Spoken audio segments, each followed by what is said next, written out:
القصة بتبدأ لما أربع شباب بيترموا جوه لعبة فيديو وبيضطروا يخلصوا اللعبة عشان يرجعوا للحياة الحقيقية. يلا بينا نبدأ. بيبدأ الفيلم مع واحد وهو بيجري على الشط اللي بيلاقي علبة غريبة مدفونة في الرمل، اللي بيقرر إنه ياخدها مع البيت وبيكتشف إنها لعبة وبيديها لابنه أليكس. بس أليكس كان مشغول بلعبة فيديو تانية على جهازه ومش مهتم. بس بالليل أليكس سمع صوت غريب، صحي من النوم وفتح العلبة لقى إن جومانجي بقت لعبة فيديو، فقال يجرب يلعبها. ودي كانت غلطة كبيرة جدا لأنه بعدها أليكس اختفى ومحدش شافه تاني. بتعدي سنين وبنشوف واحد اسمه سبنسر، بيبقى شاب عبقري ومدمن فيديو جيمز. سبنسر كان بيحاول بكل الطرق ان هو يرجع يقرب من صاحبه القديم أنتوني جونسون اللي بقى لاعب في فريق الكرة في المدرسة، وبعد ما بقى مشهور بدأ يبعد بالتدريج عن سبنسر كان بيحاول يسلم له واجبه المدرسي، بس أنتوني دايما كان بيلاقي حجج وحاجات تانية يعملها بدل ما يقعد مع صاحبه القديم. بعد كده بنتعرف على بيثاني ووكر اللي بتبقى بنت حلوة وعندها شعبية كبيرة داخل المدرسة، بس هي دايما مشغولة انها تظهر ان حياتها مثالية بشكل كامل. اللي بنلاقيها اتأخرت على حصة الرياضة في المدرسة واضطرت تجري عشان تلحق زمايلها في الملعب. وهناك بنقابل مارسا، بنت مش بتحب الرياضة خالص، اللي بتحاول تقنع المدرسة انها تسيبها من الحصة وبتقول لها ان الحياة قصيرة وما ينفعش تضيع على حاجات زي دي، واللي بتكون بتتكلم وسبنسر بيبقى مركز معاها جدا وبيبان عليه الاعجاب. بس فجأة وهم واقفين مدرس تاني بيدخل الملعب وبيقول لسبنسر انه مطلوب في مكتب المدير. بيروح سبنسر وبيعرف ان المشكلة ان المدرس لاحظ ان واجب أنتوني فيه تشابه كبير مع واجب سبنسر القديم. بعد كده المدير بنتلي بيستقبل الاربعة اللي عملوا مشاكل، سبنسر، أنتوني، بيثاني ومارسا، وطلب منهم يروحوا معاه لغرفة الكمبيوتر القديمة اللي هتتصلح، وقال لهم ان كعقاب ليهم انهم هينضفوا الغرفة دي النهارده. وهم بيدوروا في الحاجات القديمة أنتوني لقى جهاز لعبة فيديو قديم، وسبنسر على طول قال له يشغله. لعبوا لعبة جومانجي وبدأوا يختاروا الشخصيات بتاعتهم، اللي بمجرد لما اللعبة بدأت صوت مخيف طلع من الغرفة والجهاز بدأ يرمش بسرعة. سبنسر على طول قرر ان هو يفصل السلك، بس اجسامهم بدأت تتسحب جوه اللعبة واحد ورا التاني. اول واحد فيهم وصل الغابة كان سبنسر، واتخض لما لقى نفسه بقى عضلاته كبيرة وشعره اختفى. بعدها زمايله الثلاثة ظهروا وكانوا مش قادرين يعرفوا بعض من شكلهم الجديد، عشان يكتشف سبنسر انهم بقوا الشخصيات اللي اختاروها في اللعبة. هو بقى دكتور بريفستون عالم آثار ومستكشف كبير، وأنتوني بقى موس فينبار، ومارسا بقت روبي راوند هاوس، وبيثاني زعلت جدا لما شافت نفسها بقت بروفيسور شيلي راجل قصير وتخين. وفجأة بيظهر فرس نهر ضخم من وراهم كلهم واكل بيثاني. الثلاثة الباقيين افتكروا ان بيثاني كده خلاص ماتت، لكنهم اتفاجئوا لما شافوها نازلة من السما تاني. بس بعدها فرس النهر رجع يجري وراهم تاني، وفي اللحظة دي ظهر واحد اسمه نايجل وساعدهم يهربوا بعربية وهم في الطريق. نايجل بيقول لهم ان جومانجي في خطر وان هم اللي مختارين يفكوا اللعنة اللي عليها، وكمان قال لهم ان كل التفاصيل المهمة في الرسالة اللي بعتها الدكتور بريفستون وطلب منه انه يقراها بصوت عالي. والرسالة بتقول ان نايجل مرشد جومانجي اتعين من بروفيسور راسل فان بيلت عشان يقود بعثة تدور على معبد الجاكور الاسطوري اللي فيه جوهرة جومانجي المقدسة، وان بعد سنين من البحث فان بيلت لقى مكان الجوهرة وقرر يسرقها لنفسه، وان لما فان بيلت خد الجوهرة دي بقى بيتحكم في كل المخلوقات في جومانجي، ولعنة وحشية نزلت على الارض دي كلها، وان نايجل حاول يقنعه يرجع الجوهرة دي بس فان بيلت رفض. فنايجل استنى لحد ما الكل نام وسرق الجوهرة واداها لدكتور بريفستون علشان هو واصحابه يرجعوها للمعبد ويفكوا اللعنة. بعد كده سبنسر خد الخريطة بتاعت جومانجي واتقال له يروح للسوق عشان يلاقي القطعة الناقصة، وطلب من أنتوني يحط الجوهرة في شنطته، واكتشفوا ان بيثاني هي الوحيدة اللي تقدر تقرا الخريطة لان عندها مهارة الخرائط. سبنسر بدأ يشوف قدراته واكتشف ان هو قوي وسريع ومش بيخاف خالص وملوش اي نقاط ضعف، وان مارسا بقت خبيرة فنون قتالية بس نقطة ضعفها السم، وبيثاني عالمة خرائط وعالمة آثار ومتخصصة في الديناصورات بس جسمها ضعيف، وكمان أنتوني عالم حيوانات ومساعد بس مش قوي ولا سريع وما ينفعش ياكل كيك خالص. وفجأة ناس على موتوسيكلات مسلحة بدأوا يطاردوهم، هربوا، ومارسا اكتشفت ازاي تستخدم مهاراتها لما بيثاني كانت في خطر. فسبنسر وأنتوني اتحدوا مع بعض، وسبنسر طلب من أنتوني يديله سلاح من شنطته. أنتوني طلع سلاح اسمه بوميرانج، سبنسر رماها على الأعداء بس ما اتأثرتش فكملوا هروب، لكن البومرانج رجعت تاني لوحدها وضربت الأعداء اللي وراهم. لكن بعدها جت ناس تانية واضطروا يقفزوا في شلال عشان ينجوا، وبنشوف الأعداء دول اللي افتكروهم ماتوا ومشوا وسابوهم، بس هم طلعوا على السطح سالمين ما فيهمش حاجة. مارثا بتقول لهم انها اتضربت برصاصة وجسمها اختفى، وبعدها رجعت بس الوشم اللي على ايدها بيقول ان عندها دلوقتي حياتين بس، وان لو حد خلص كل حيواته اللعبة هتخلص بالنسبة له بسرعة. بعدين راحوا يدوروا على القطعة الناقصة من الخريطة، بيوصلوا القرية على الجبل التاني في مكان بعيد في الغابة. بعدين بنشوف جنود فان بيلت هم قالوا له انهم ضيعوا الهدف، فقال لهم ان هو هيستخدم كل مخلوقات جومانجي عشان يلاقيهم. بنبدأ نشوف سبنسر وأنتوني اتخانقوا على صداقتهم القديمة، وان أنتوني زعلان لانه ممكن يخسر مكانه في فريق الكرة بسبب الغش اللي حصل في الواجب. وخلال خناقتهم دي أنتوني زق سبنسر من على الجبل وسبنسر خسر حياة، بس لما رجع تاني أنتوني ضربه بس ما أثرش فيه، فسبنسر ردله ضرباته وضربه جامد، بعدين أنقذه لما كان هيقع من الجبل. بعد ساعات وصلوا قرية مليانة ناس وقفوا شوية عشان ياكلوا حاجة خفيفة. أنتوني فكر إن التاجر بيبيع عيش فأكل منه واكتشف إنه كيك، وإن الكيك ده أصلا بيضعفه فخاف جدا جدا لان ده ضعف جسمه تماما، وفجأة جسمه كله اتفجر، ولما رجع وقع على البضاعة وخرب كل حاجة حواليه. ولد صغير قرب من سبنسر وقال له هيوديهم للمكان اللي هم محتاجينه، وداهم على خيمة وقال ان الحاجة اللي بيدوروا عليها جوه السلة، بس قال لهم لازم تاخدوا بالكم. سبنسر فتح السلة ولقى تعبان مامبا اسود. انتوني قال لهم ان سمها قاتل، فعملوا خطة عشان يلهوا التعبان، بس التعبان هجم بسرعة وضرب مارسا، لكن سبنسر مسك التعبان وانتوني قدر ان هو يشيل كل انيابه. بيساني بدأت تفتش السلة، ما لقيتش القطعة بتاعت الخريطة، بس لقوا تمثال فيل صغير وورقة مكتوب عليها لما تشوفني ابدأ التسلق. لما خرجوا من الخيمة لقوا موتوسيكلات تانية بتطاردهم، حاولوا يهربوا بس اتلموا، وسبنسر استخدم مهاراته يخلص على الاعداء ويفتح طريق لاصحابه. كل حاجة كانت تمام لحد ما فان بيلت ظهر وضرب نار في الهواء عشان يلفت انتباه سبنسر، ولما كانوا هيتقتلوا دخان اسود ظهر وشتت فان بيلت ورجالته، ولد مقنع ظهر وطلعهم من نفق عشان نكتشف ان الولد ده كان أليكس في جسم جيفرسون ماكدونو. طيار قال لهم يتبعوه وعداهم من فخاخ خطر كتير في النفق لحد ما خرجوا وسط الغابة. أليكس وداهم لمخبأه واكتشفوا ان ألان بارش هو اللي بنى المكان ده. أليكس قال ان فاكر نفسه في اللعبة من كام شهر لان الوقت في جومانجي بيعدي بشكل مختلف، وقال لهم كمان انه ما قدرش يكمل المهمة ويخرج لان مهاراته مش كفاية عشان يعدي مرحلة مستودع النقل. حاول مرتين ومات في كل مرة، ولما وصل لاخر حياة عرف انه مش هيعرف يكمل. عشان هنا يكتشفوا ان أليكس هو القطعة الناقصة من الخريطة لانه الوحيد اللي يعرف يوديهم للمرحلة التانية. لما وصلوا المستودع أليكس قال ان الخطة انهم يسرقوا عربية يعدوا وادي ويوصلوا لتمثال الجاguار، لكن المشكلة ان المكان كله مليان جنود مسلحين. فعلى طول بيساني طلبت من مارسا انها تستخدم جاذبيتها انها تلهي الجنود، وعلمتها ازاي تعمل كده.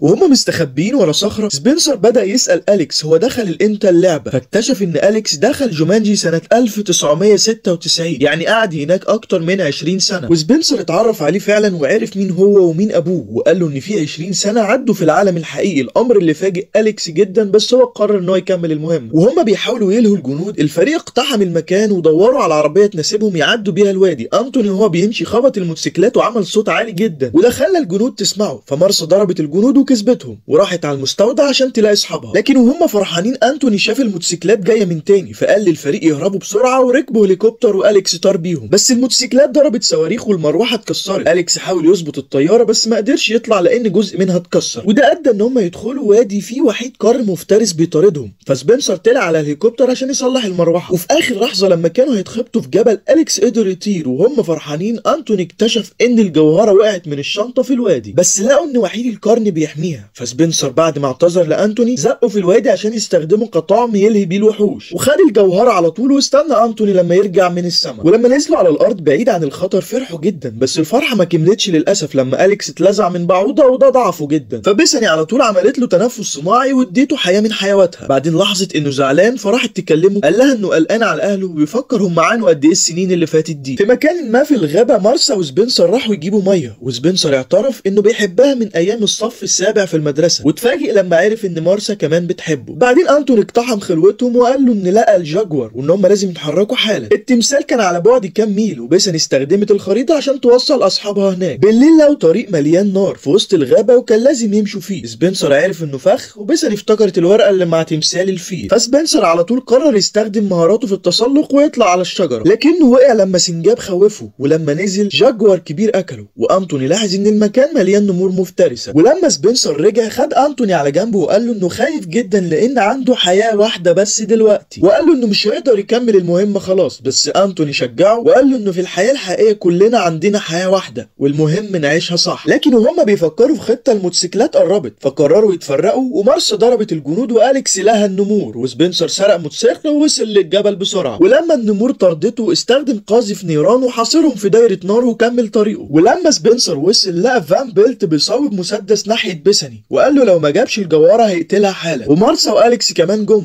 بس اتلم عليهم حيوانات من حيوانات فان بيلت. لما بيساني كانت هتموت سبنسر قال له انه مش معاه الجوهره، وفجاه انتوني ظهر راكب فيل ومعاه الجوهره. النمور اتلمت حواليه وجريوا عليه، بس الفيل رماه بعيد. فان بيلت حاول يضرب انتوني بس بيساني وقفته، والفيل خاف وجري وانتوني رمى الجوهره. فمارسا قالت لسبنسر على طول يطلع التمثال وهي هتجيب الجوهره. ولما وصلت للجوهره فان بيلت ظهر وخلى التعابين تهجم عليها. مارسا استخدمت ضعفها وقررت تتعدى عشان تموت وتنزل من السماء، وادت الجوهره لسبنسر قبل ما تقع. فعلى طول سبنسر حط الجوهره في عين الجاguار، بس مفيش اي حاجه حصلت، فكلهم اتخضوا. بس بيساني افتكرت كلام نايجل وقالت لهم لازم يقولوا جومانجي عشان يخلصوا المهمه، ولما قالوها فعلا الكون كله اتعدل وفان بيلت اختفى مع التعبان بتاعه. بعد دقايق نايجل جه وبارك لهم على فك اللعنه وشكرهم وقال ان حان الوقت انه يودعهم، وبمجرد ما سلم على اليكس جسمه اختفى وبعده بيساني وانتوني. ولما جه الدور على مارسا سبنسر حاول يقنعها يفضلوا في اللعبه لانه بيحب جسمه الجديد وقدراته، لكن مارسا رفضت وقالت له ان هم لازم يرجعوا على الوطن علشان يبقوا مع بعض. سبنسر رد على شخصيته دكتور بريفستون ورجع. كلهم فرحوا جدا لما رجعوا، بس استغربوا ليه اليكس مش في المدرسه معاهم، فخرجوا كلهم وراحوا على بيت ابو اليكس وكان شكله اتغير ومش مسكون زي الاول، ولقوا انه اليكس بقى راجل كبير وعنده عيله. اول ما شافهم عرفهم على طول وحكى انه لما خلصوا اللعبه رجع لسنه 1996. بيساني حاولت تخبي زعلها لما شافت الشاب اللي حبته كبر وعنده عيله كبيره، بس فرحت لما قال لها ان بنته اسمها بيساني، وقال لها انه عمره ما نسي اللي انقذت حياته. بعد كام اسبوع بنشوف الاربعه لسه مع بعض من يوم ما خرجوا من اللعبه. مارسا وسبنسر ما اتكلموش خالص عن اللي حصل في جومانجي، بس سبنسر قرر يتغلب على خجله ويكلمها. ايه رايكم في الفيلم؟ يا ريت لو عجبكم تكتبوا لنا في الكومنتات، ولو عجبكم الفيديو اعملوا لايك واشتركوا في القناه عشان تتابعوا معانا الملخصات الجايه. يلا سلام.